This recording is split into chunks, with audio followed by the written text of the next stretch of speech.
दशमस्कन्धः अतेकोनषष्टितमोऽध्यायः 59th chapter। राजोवाच यथा हतो भगवता भौमो येन च ताः स्त्रियः निरुद्धा एतदा चक्ष्व विक्रमं शार्ङ्गधन्वनः। श्रीशुक उवाच इन्द्रेण हृतच्छत्रेण हृतकुण्डलबन्धुना हृतामराद्रिस्थानेन ज्ञापितो भौमचेष्टितं सभार्यो गरुडारूढः प्राग्ज्योतिषपुरं ययौ गिरिदुर्गैः शस्त्रदुर्गैः जलाग्नि अनिलदुर्गमं मुरपाशायुतैः घोरैः त्रिडैः सर्वत आवृतं गदया निर्विभेदाद्रीन् शस्त्रदुर्गाणि सायकैः चक्रेण अग्निं जलं वायुं मुरपाशान्तथासिना शङ्खनादेन यन्त्राणि हृदयानि मनस्विना प्राकारं गदया गुर्व्या निर्विभेदगदाधरः पाञ्चजन्यध्वनिं श्रुत्वा युगान्त अशनिभीषणं मुरश्शयान उत्तस्थौ दैत्यः पञ्चशिराजलात् त्रिशूलमुद्यम्य सुदुर्निरीक्षणो युगान्तसूर्यानलरोचिरुल्बणः ग्रसं स्त्रिलोकीमिव पञ्चभिर्मुखैः अभ्यद्रवत्तार्क्षसुतं यथा उरगः आविद्यशूलं तरसागरुत्मते निरस्य वक्त्रैः व्यनदत्स पञ्चभिः सरोदसी सर्वदिशोऽन्तरं महान् आपूरयन् अण्डकटाहमावृणोत् तदा पतत्वै त्रिशिखं गरुत्मते हरिशराभ्याम् अभिनत्रिदौदसा मुखेषु तं चापि शरैः अताडयत् तस्मै गदां सोऽपि रुषा व्यमुञ्चत ताम् आपतन्तीं गदया गदां हृदे गदाग्रजो निर्बिबिदे सहस्रधा उद्यम्य बाहून् अभिधावतो अजितः शिरांसि चक्रेण जहारलीलया व्यसुः पपाताभसि कृत्तशीर्षो निकृत्तशृङ्गो अद्रिरिव इन्द्रतेजसा तस्यात्मजा सप्तपितुर्वधातुराः प्रतिक्रियामर्षजुषः समुद्यताः ताम्रोऽन्तरिक्षश्रवणो विभावसुः वसुर्णवस्वान् अरुणश्च सप्तमः पीठं पुरस्कृत्य च मूपतिं मृधे भौमः प्रयुक्तानिरगन्धृतायुधाः प्रायुञ्जता आसाद्य शरान् असीन् गदाः शक्तिरिष्टिशूलानि अजितेरुषोल्बणाः तच्छस्त्रकूटं भगवान् स्वमार्गणैः अमोघवीर्यः तिलशः च कर्तः तान् पीठमुख्यान् अनयद्यमक्षयं निकृत्तशीर्षोरुभुजङ्घ्रिवर्मणः स्वानीकपान् अच्युतचक्रसायकैः तथा निरस्तान् नरकोधरासुतः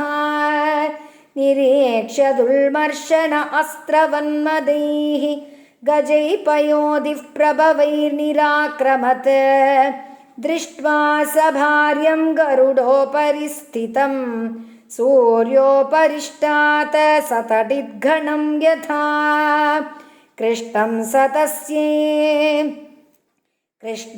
तस्मै व्यसृजच्छदग्ने योधाश्च सर्वे युगपत्स्मविव्यदुः तद्भौमसैन्यं भगवान् गदाग्रजो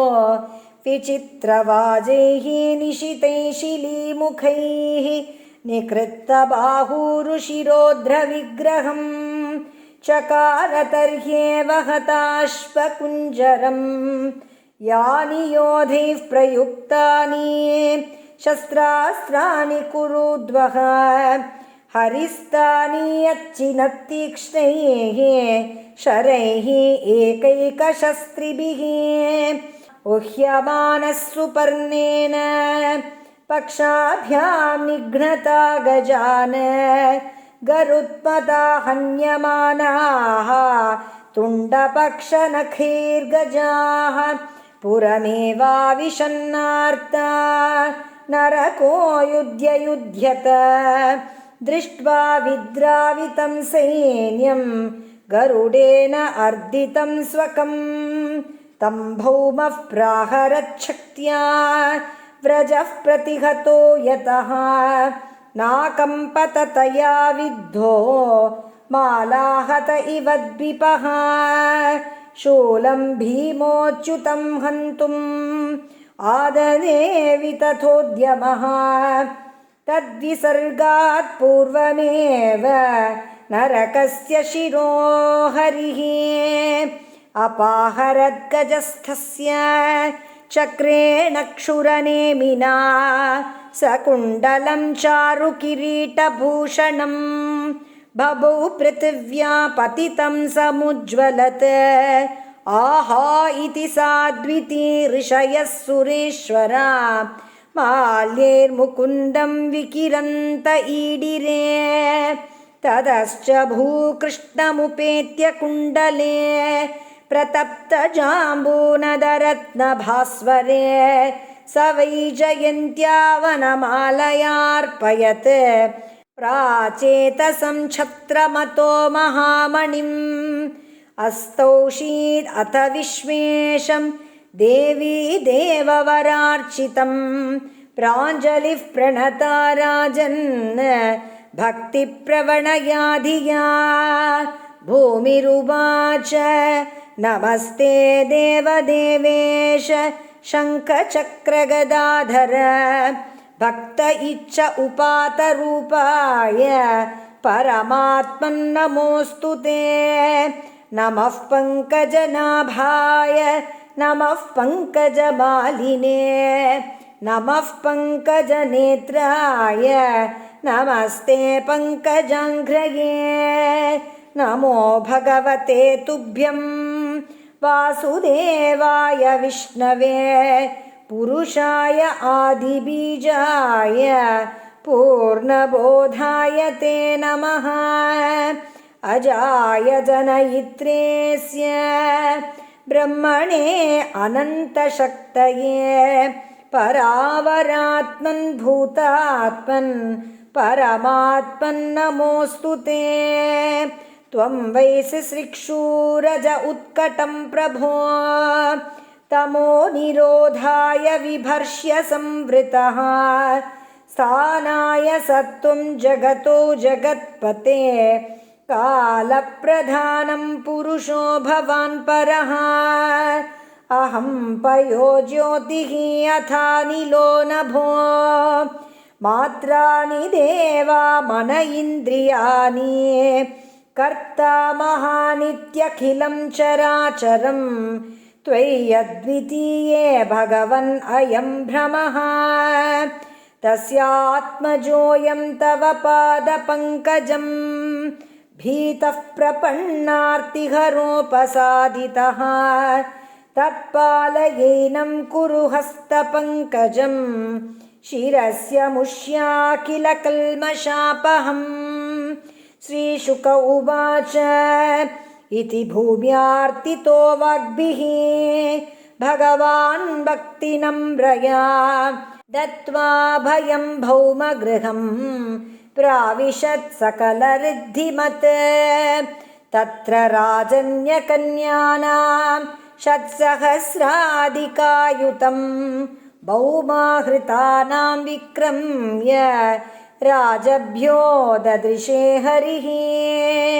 तं प्रविष्टं स्त्रियो वीक्ष्य नरवीरं विमोहिताः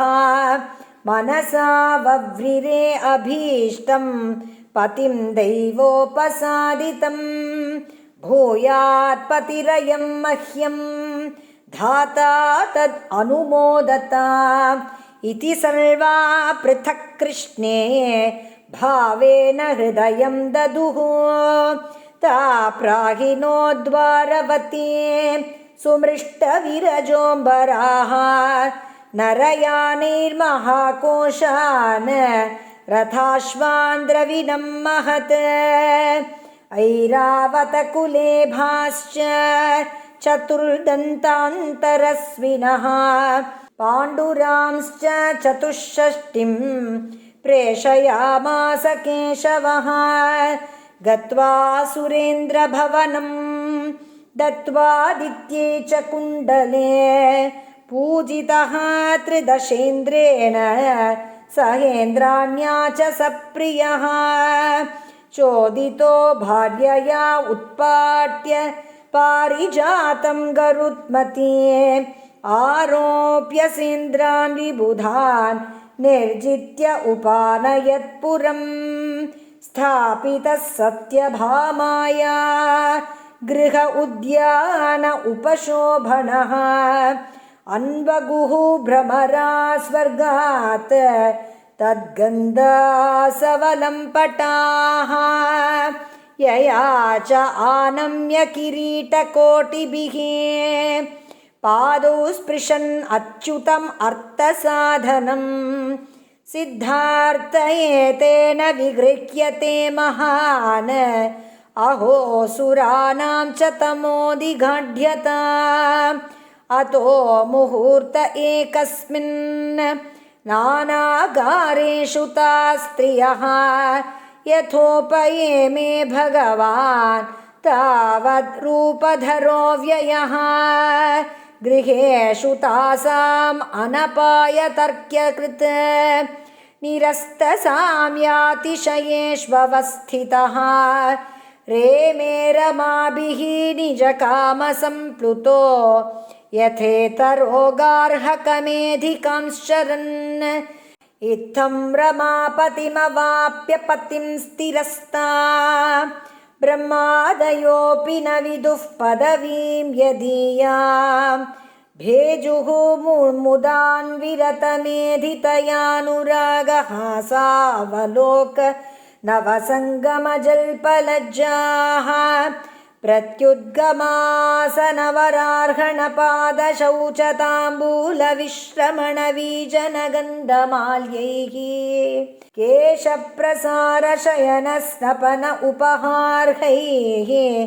दासीशता अपि विभोः विदधुस्मदास्यम् इति श्रीमद्भागवते महापुराणे पारमहंस्यां संहितायां दशमस्कन्धे उत्तरार्धे पारिजातहरण नरकवधो नाम एकोनषष्टितमोऽध्यायः।